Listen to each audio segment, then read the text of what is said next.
जानी ये तू कौन है तू ये इतने खुशी से कौन नाचुस किलो ना कौन है जी बापा ये आपा ओ सारे सारे हाँ बहुत सारे में भाई का Uncle, uncle.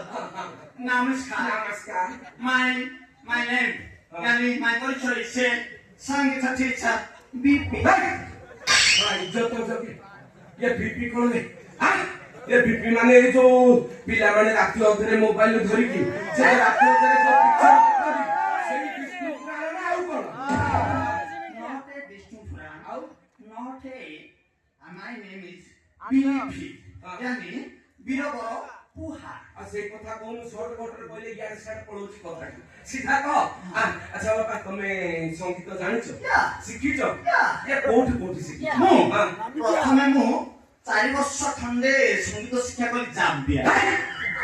इज्जत हो जब ପୁଣି 3 ବର୍ଷ ଚାଲିଗଲି କଲମ୍ବିଆ ତାପରେ ପୁଣି 8 ବର୍ଷ ପାଇଁ ଚାଲିଗଲି ନାମ୍ବିଆ आ ସେଇଠି ରହିଗଲେନି यार ଖାଇକି ରହିଲ ପୁରା ଦେଶରେ ମୋ ସଙ୍ଗୀତକୁ ପ୍ରସାର ପ୍ରସାରଣ କରିବାର ଥିଲା ହଁ ସେଥିପାଇଁ ମୁଁ ଆପଣଙ୍କର ଗୋଟିଏ ରିକ୍ୱେଷ୍ଟ ରେ ମୁଁ ପଳେଇ ଆସିଲି ଆପଣଙ୍କ ଝିଅକୁ ଛେଚିବାକୁ ମାନେ ସଙ୍ଗୀତ ଶିଖିବାକୁ ଭଲ କହିଛ ଆଶ୍ଚ ହେଲେ ବାପା ମୁଁ ଭାବୁଛି ତମେ ମା ପେଟରୁ ପୁରା ସଙ୍ଗୀତ ଶିକ୍ଷା କରିଦେଇଛ ଏ ଝିଅ ଯା ସାରଙ୍କ ପାଦ ଧୂଳି ନେଇ ତା ଉପରେ ଟିକେ ମୂର୍ତ୍ତି କରିକି ମୂର୍ତ୍ତି ପକାଇଛ ଆପଣ ଯୋଉ କହିଲେ ମୋ ବାପା ଜଣେ ସଙ୍ଗୀତରେ ବିଶାରଦ ହାସଲ କରିଛନ୍ତି ସତେ ଥିବେ ଆଉ ତମ କଳା ଜଣା ପଡୁଛି ସେ ଯେତେବେଳେ ବିଳାସରେ ଯାଇ ଗୀତ ଗାଇଲେ ସେଠି ତାଙ୍କୁ ଗୋଟେ ରତ୍ନ ମୁଦ୍ରା ମିଳିଥିଲା ସେ ରତ୍ନ ମୁଦ୍ରା ଏମିତି ଗୋଟେ ଶକ୍ତି ଥିଲା ତାକୁ ଯିଏ ଧରିବ ତା ଦେହରେ ଗଳିବ ସଙ୍ଗୀତ ସେଥିପାଇଁ ମୁଁ ତାକୁ ମୋ ହାତରେ ଆହରଣ କରି ସମସ୍ତ ବିଦ୍ୟାକୁ ମୁଁ ଶିଖିବା ପାଇଁ ପ୍ରୟାସ କରୁଥିଲି ହଠାତ୍ କିନା କଣ ହେଲା ତା ବ୍ୟାଟେରୀ ସରିଗଲା ପିକେ ଫିଲ୍ମର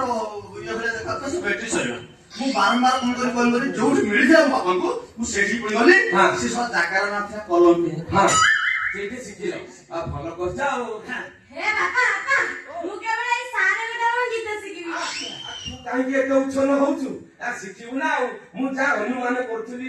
ସାର୍ ଠିକ ଗାଇଛନ୍ତି ମୁଁ ଭାବୁଥିଲି ଆଙ୍କ ବାପା ମା ଯେତେବେଳେ ସଙ୍ଗୀତ ଶିକ୍ଷା ରାତିରେ ହଉଥିଲେ ଠିକ ସେ ସମୟରେ ସାର୍ ଗଳି ପଡିଛନ୍ତି ସେଥିପାଇଁ ତାଙ୍କ ନାଁଟା ବିପି ହେଇଛି ହେଲେ ଆଜିକାଲି ଏତେ ମାଷ୍ଟର ଆଉଛନ୍ତି କାହାକୁ ବିଶ୍ୱାସ ନାହିଁ ଇଏ କେତେବେଳେ କିଏ ଆସିକି ମୋ ଝିଅ ସାଙ୍ଗରେ ସଙ୍ଗୀତ ଶିଖିବ କହିକି ଆଉ କଣ କରିକି ପଢଉଛି ଆଗ ମୁଁ ଟେଷ୍ଟ କରିକି ତାପରେ ଯାଇକି ସଙ୍ଗୀତ ଟିଚରକୁ ଘରେ ରଖିବି କଣ କରିବି ତୁ ଶୀତ ଗାଇବି କେଡେ ଛନ୍ଦ ଜାଣେ ଲୋ ସଖୀ ନନ୍ଦ ରାଜାର ପିଲାଟି କେଡେ ଛନ୍ଦ ଜାଣେ ଲୋ ସଖୀ ନନ୍ଦ ରାଜାର ପିଲାଟି କେଡେ ଛନ୍ଦ ଜାଣେ ଲୋ ସଖୀ ନନ୍ଦ ରାଜାର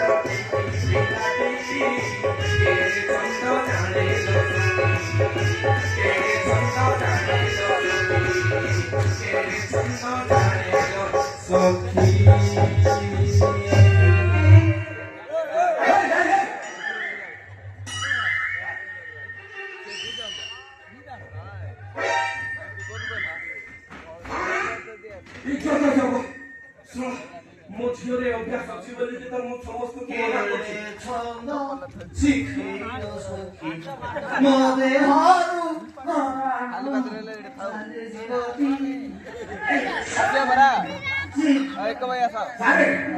ସାର୍ ବୋଧେ ଦେହକୁ ନେଇଗଲେ ଆଉ ମୋ ଝିଅର ଟେଷ୍ଟ କଲେ ପାଟି ପକେଇଲି ସବୁ ମିଠା ଆପଣଙ୍କ ଝିଅ ଭଏସ ଆପଣଙ୍କ ଝିଅ ଚଏସ ଆପଣଙ୍କ ଝିଅ ଗୀତ ଗାଇବା ଯୋଉ ଆଗ୍ରହ ସବୁ ବଢିଆ ଲାଗେ ମତେ ଲାଗୁଛି ଆପଣଙ୍କ ଝିଅ ହିଁ ମୋର ଏକମାତ୍ର ଷ୍ଟୁଡେଣ୍ଟ ହବ ଯିଏକୁ ମୋ ନାଁକୁ ସାରା ବିଶ୍ୱରେ ମୋ ଝିଅର ଖାଲି ଗଳାଟା ଦେଖିଛନ୍ତି ତା ନଳାଟା ଦେଖିନାହାନ୍ତି ଥରେ ଯଦି ଇଜ୍ଜତ ଇଆଡେ ସିଆଡେ ହେଲା ସେ ଫୁକ ନଳାରେ ଏମିତି କେରକେରା କରିକି ବାଡେଇବ ସିଧା ପଳେଇବ ଲାମ୍ବିଆ ତାହେଲେ ଯୋଉ ନଳା କଥା କହିଲେ ଫୁକୁ ନଳ ଆଉ ଡେରି କରନ୍ତୁନି ଏବେ ମୋ ଝିଅକୁ ସଙ୍ଗୀତ ଶିକ୍ଷା ଆରମ୍ଭ କରିଦିଅନ୍ତୁ ବୁଝିଲେ ଗତ ବର୍ଷ ହିଞ୍ଜିଲି କାଟରେ ମୋ ଝିଅ ଏମିତି ସଙ୍ଗୀତ ମାନେ ନୃତ୍ୟ କରିଛି ଇଏ ଖଣ୍ଡ ମଣ୍ଡଳ ଯେତିକି ମୋବାଇଲ ଖୋଜିବେ ସବୁ ମୋବାଇଲ ରେ ଖାଲି ମୋ ଝିଅର ଭାଇରାଲ ବାହାରିବ କଣ ବାହାରିବ ଇନଷ୍ଟାରେ ବାହାରିବ ଏତେ ଫଲୋଅର୍ସ ବଢି ଯାଇଛନ୍ତି ଆଉ ସେଥିପାଇଁ ମୁଁ ଚିନ୍ତା କଲି ଏ ବର୍ଷ ମୋ ଝିଅ ଆଉ ଡ୍ୟାନ୍ସ କରିବନି ଗୀତ ଗାଇବ ସେଥିପାଇଁ ଆପଣଙ୍କୁ ଡାକିଛି ତାକୁ ଯେତେ ଲୋଡ ଦେବା କଥା ଦିଅନ୍ତୁ ସେ ସବୁ ସମ୍ଭାଳି ଦେବ ଆସ ଆପଣଙ୍କ ଝିଅକୁ ଦେଖିଲି କି ମୁଁ ଜାଣିପାରୁଛି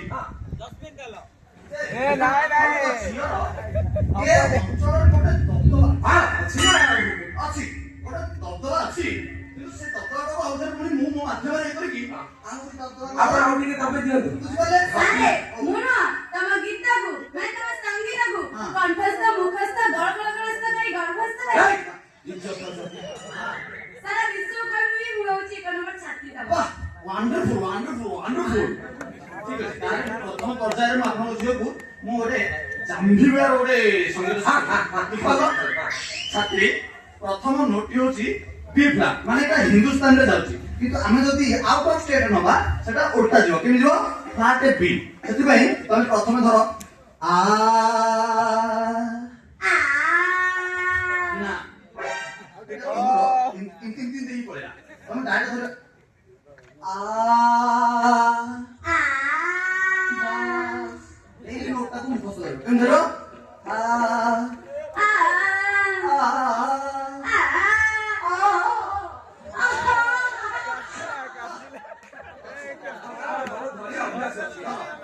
Part B.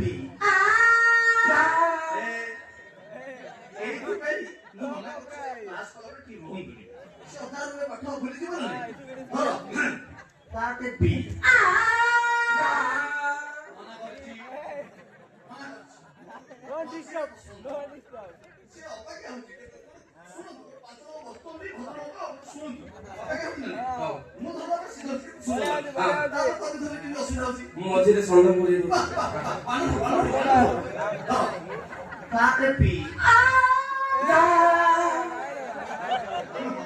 ମୁଁ ଏଇଥିପାଇଁ ମୋ ବାପାଙ୍କୁ କି ତାଙ୍କ ପ୍ୟାରେଣ୍ଟସ୍କୁ ରଖିକି ସେଟେବି ମାନେ ସଙ୍ଗୀତ ଶିଖାଇବି ତମେ ଯାହା କଲ ମୁଁ କବାଟ ଦେଇକି ସେଟିବି ମୋ କଥା ସଙ୍ଗୀତ ଶିଖେଇବି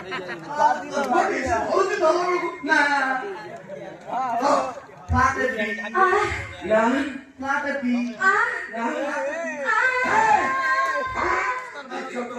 ଆପଣଙ୍କ ଝିଅ ଏଇ ମାଟ୍ରିକରେ ଯଦି ଗୋଲ୍ଡ ମେଡାଲ ନ ଆସି ତାହେଲେ ମୋ ନା ବିପି ନୁହଁ ତାହେଲେ ମୁଁ ଗୋଟେ କାମ କରୁଛି ଆଜିର କ୍ଲାସ ଏଇଠି ସମାପ୍ତ କରି ମୁଁ ଯାଉଛି ମୁଁ ପୁଣି ଆସନ୍ତା ସପ୍ତାହରେ ଆସିବି ସାର୍ ସାର୍ ସାର୍ ଆଉ ଯିବା କଥା ନା କରନ୍ତୁନି ଆସନ୍ତୁ ସାର୍ ଏବେ ଆପଣ ମୋ ଝିଅକୁ କ୍ଲାସ ଆରମ୍ଭ କରିଦିଅନ୍ତୁ ହେଲା ଆପଣଙ୍କ ଏ ଚିକନ ଖଣ୍ଡି ଗାଁରେ ବଡ ରୁମ୍ ଗୋଟେ ନେଇଯିବି ତା ଭିତରେ ଲାଟ୍ରିନ୍ ଥିବ ବାଥରୁମ୍ ଥିବ ଆଉ ଶୋଇବା ଘର ଥିବ ସବୁ ଥିବ ଖାଇବା ପିଇବାର କିଛି ଅଭାବ ହବନି ମୋ ଝିଅ ସବୁ ରୋଷେଇ କରିକି ଦେବ ହେଲା ଆପଣ ଏପଟୁ ଆରମ୍ଭ କରିଦିଅନ୍ତୁ ଆଜ୍ଞା ସାରେ ମୁଁ ନା ତମକୁ ଡେଲି ଡେଲି ନୂଆ ନୂଆ ଭେରାଇଟି ଆଇଟମ କରି ଖାଇବାକୁ ଦେବି ମୁଁ କିନ୍ତୁ ସେ ଗୋଟିଏ ଆଇଟମ ମାନେ ମୋ କହିବା କଥା ଆପଣଙ୍କ ଝିଅ ସବୁ ପ୍ରକାର ରୋଷେଇ କରିବ 9 ଜଣ 6 ଭଜା କରିବ କିନ୍ତୁ ମତେ ଯୋଉ ଗୋଟିଏ ଆଇଟମ ସେଇଟା କୋଉଟା ଯୋଉଟା ଭଲ ଲାଗିବ ସେଇଥିରେ ମୁଁ ସମସ୍ତଙ୍କ ଟିକେ ହାତ ମାରିଲା ହଉ ଯୋଉଟା ଭଲ ଲାଗିବ ସେଇଥିରେ ହିଁ ଖାଇବି ତାହେଲେ ମୁଁ ଗୋଟେ କାମ କରୁଛି ମୋର ଜାମା ପଟା ଆଉ ଯୋଉ ମୋର ହାରମୋନିୟମଟା ମୁଁ ନେଇକି ଆସିକି ଆପଣଙ୍କୁ ଯୋଉ ଶିଖେଇବି ତାହେଲେ ମୁଁ ଆସୁଛି ଆସୁଛି ସାରେ ମୋ ସ୍କେଲ ତମ ସ୍କେଲଟା ହଉଛି ଫ୍ଲାଟ B ନା ଆପଣ ଜମା ସୁଧିବେନି ମୋ ଚାଲ ଆପଣ ମଝିରେ ପଶିକି ଯୋଉ ଏଇ ଯୋଉ କଥା କଣ ମୋ ଝିଅ ଟିକେ ଜୀବ ଲାଗୁଛି ତ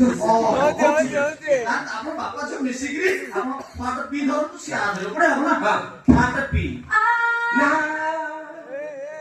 ମତେ ପୁଣି ଆସିବା ପାଇଁ ପଡିବ କଥା ଲାଗିଲା ହଁ ଫ୍ଲାଟ B ଫ୍ଲାଟ B ହେଲା